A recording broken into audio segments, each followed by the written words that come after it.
Welcome in everyone to Flyover Footy. My name is Matt Baker, here with a Flyover focus on Bradley Carnell's post-game media availability after the 3-2 loss to Louisville City that ended St. Louis City's preseason.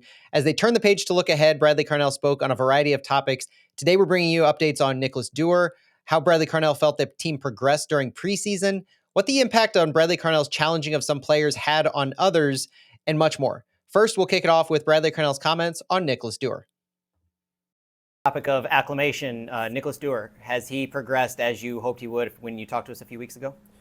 Yeah, he's getting there. I mean, he's got up to now 45 minutes today. So, I would say he's still, a little bit behind the rest of the group, but he's making good strides. And, we're still trying to get him ingrained exactly with how the group thinks and plays. And we're just trying to work him along and progress him along. But again, he's a good guy with good physical attributes, and we're trying to progress him accordingly.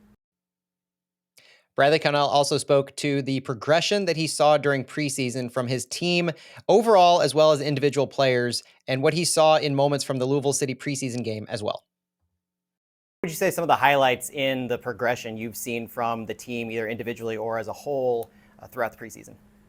Yeah, so critical moments, we look at transitional moments, what are we giving up? And we thought for the most part in our 4 games prior to this game that we had given up less critical moments than we have been, right? So today we gave away some silly goals in certain moments, which were self-inflicted. But these are great exercises for us to try, right? So, and that's what I want my group to be, is to be brave in certain moments, to work on the things that we've been preaching in preseason. So, if we now stumble, it's totally okay to have a learning moment, even if it's the last game, right? So now we'll look back and reflect over 4 or 5 weeks and see what's helped us, what gave us momentum, and ultimately what hurts us in certain moments. And I think the group has made good strides. I feel we're a lot more in tune and in touch with what we're trying to do. And I think our counter-pressing has been a lot better coming through this preseason now. I think we're having numbers around the ball. I think there's a lot of energy, and where there's energy, it brings momentum. And ultimately, when the momentum's on the right side of your scales, that brings success. Bradley Carnell also spoke to the impact that challenging some players had on the veteran status of others, and he noted a few players individually as he reflects back on preseason.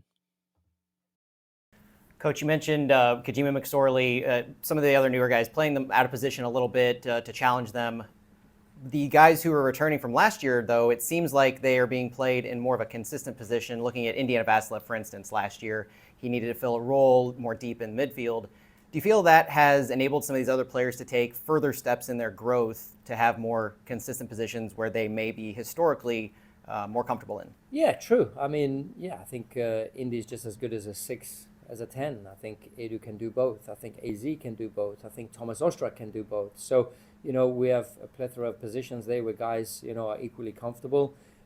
Just because they've been getting more consistent reps there, it doesn't, mean how that looks, once Edu is back and healthy and or not healthy, but back up to speed and fit and sharp and what have you, he's missed a bit of time. So how that all plays out, you want your best players on the field, and, what are our best players? And we could sit here for 3 hours discussing our best lineups, right? So, I mean, and this is the joy that I have as a coach, and that's a challenge that I have as a coach, to make sure that the chemistry is good, to make sure that, we're all getting on together in the field of play for the benefit of the team, and ultimately pushing each other for starting positions, but knowing that at any time today, Akil played like a right-sided midfielder just because, out of need, right? Jose played in the 10 just because we want to get Edu reps going again, underneath. So, all right, we just have to do whatever the team needs, and that's the big message for the boys even today. Whatever the team needs, that's how we have to approach every game. That's all for now. Bradley Carnell will be available again on Monday in his pregame press conference ahead of the first round CONCACAF Champions Cup match against the Houston Dynamo. We'll have all the information covered at Flyover Footy on our social media channels. Until then, be sure to enjoy the weekend's fan-friendly activities at the Armory and City Park's Men's Fashion Show. My name is Matt Baker. Thanks for joining us, and we'll talk to you later.